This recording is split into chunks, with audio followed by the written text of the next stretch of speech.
Hello friends, welcome to my channel. आज आपण बनवूया बाप्पाचे आवडते गव्हाचे मोदक.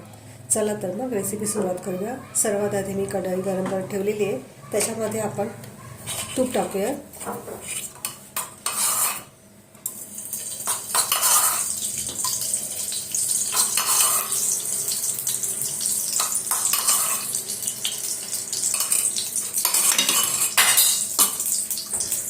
आता तूप टाकल्यानंतर त्याच्यामध्ये आपण हे काही ड्रायफ्रूट्स आहेत ते थोडेसे फ्राय करून घेऊया.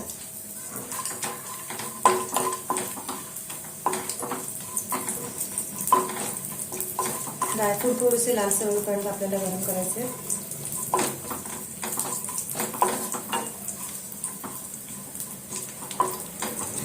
आता ते थोडेसे गरम झाले की त्याच्यातच आम्ही एका नारळाचा किस करून ठेवलेला आहे तो त्याच्यात मी ॲड करते.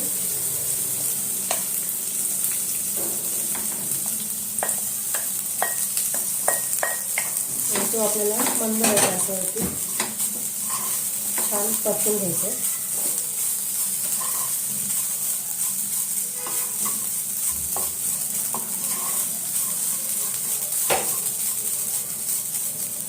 गॅसची फ्लेम मी कमीच ठेवलेली आहे.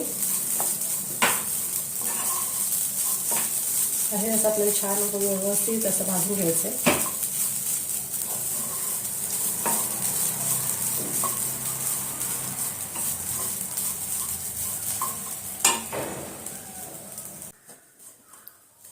सारण आपल्या हळूहळू तयार व्हायला लागले. आता छान खोबऱ्याचा सुगंध सुटलेला आहे.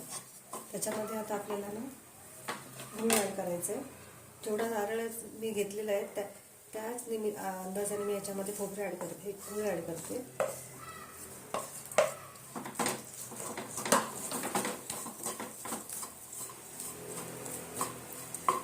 गूळ याच्यामध्ये आपल्याला छान मेल्ट करायचं आहे.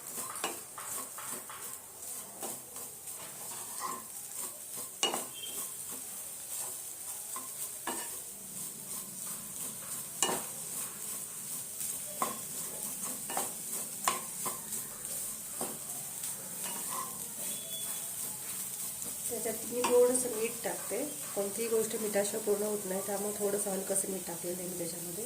आता हे आपल्याला छान मिक्स करून घ्यायचं आहे.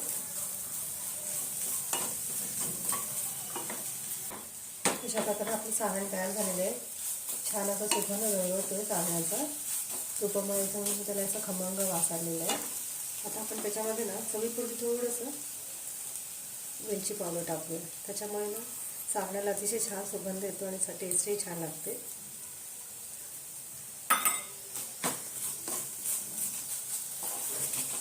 अशा प्रकारे आपलं सारण तयार आहे. तर आता आपण मोदक बनवायला घेऊया. आता आपलं सारण तयार झालेलं आहे. तर एका टोपामध्ये मी पाणी गरम करत ठेवलेलं आहे आणि त्याच्यामध्ये एक उकडीचे चाळण ठेवलेलं आहे. प्रकारे आपला मोदक तयार झालेला आहे.